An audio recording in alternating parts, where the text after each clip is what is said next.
মুফতি হান্নানকে আব্দুল কাদের আকন্দ আবার রিমান্ডে নিয়ে 100 সাক্ষী পরে তাকে আবার রিমান্ডে নিয়ে টর্চার করে তাকে ওয়াল সিস্টেম করেছে। সেই ওয়াল সিস্টেম করে তারেক রহমান সহ অনেকের নাম আনিয়েছে। একজন সাক্ষী বলে নেই যে তারা দেখেছে কে বোমা মারছে, রাজনৈতিকভাবে বিচার করেছে বলে আজকে আইন কানুন সাক্ষ্য কোনো কিছু ফলো করে নেই। এই জন্য আমরা বিচার পেয়েছি। 100 সাক্ষী হওয়ার পরে মুফতি হান্নানকে আবার রিমান্ডে নেবে। মুফতি হান্নান আগে কিন্তু ওয়াল সিস্টেমের করেছিল, সেখানে আসামিদের নাম বলেছে, তাদের নাম বলেছে, সেগুলো নাই।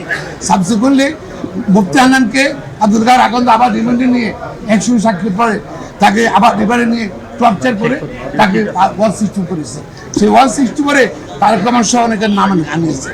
পরবর্তী মুফতি হান্নান কোর্টে গিয়ে কোর্টে বলছে যে আমার হাত দেখেন, আমার পা দেখেন, সামনে কোর্টে বলছে আমাকে। শুধু আমি তারেক রহমান সাহেবকে চিনিও না, আমি রাজনীতিকদেরকে চিনিও না, এবং সেটা প্রপারলি নেওয়া হয়নি, আইন অনুযায়ী নেওয়ার সেটা নেওয়া হয়। এছাড়াও আদালত আমাদের সুপ্রিম কোর্ট, হাইকোর্ট ডিভিশন প্রতিবাদ করতে 50,000 লোক ছিল। একজন সাক্ষী বলে নাই যে ষড়যন্ত্র হয়েছে হচ্ছে সেই ষড়যন্ত্রকে প্রমাণিত করছে।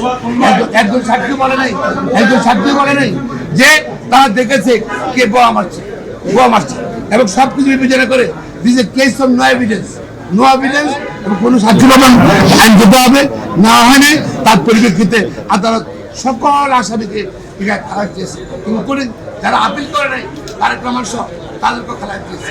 এবং এছাড়া এটা রাজনীতি দুঃসময় হয়েছিল। সরকার এটা বলেছেন আমার সহকর্মীরা, সরকার রাজনীতি উদ্দেশ্যে এই মামলাটা নিয়েছিল এবং রাজনৈতিকভাবে এটা বিচার করেছে বলে আজকে আইন কানুন সাক্ষ্য কোনো কিছু ফলো করে নেই। এই জন্য আমরা বিচার পেয়েছি।